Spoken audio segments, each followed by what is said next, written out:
Hey, it's Coach Collin from Centerline Fitness and Martial Arts, and I want to give you a very quick tutorial on the boxer shuffle, which is a jump rope technique we use a lot in our skip to ripped class.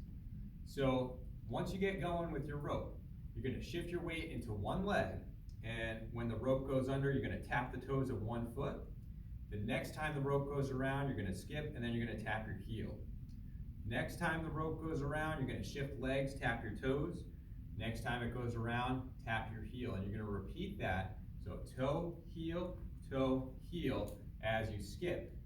If you're having trouble with the coordination, I recommend you practice skipping on one leg a whole bunch and see if you can get toe, heel on just one leg. Once you get good at that leg, switch legs.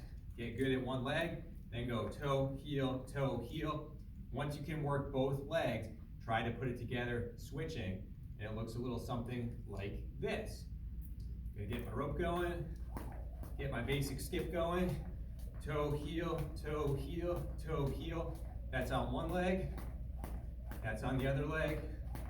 And once you got both legs, put it together and start to work your shuffle. Remember, keep your elbows close to your body, keep your wrists relaxed, and have some fun. See you in class.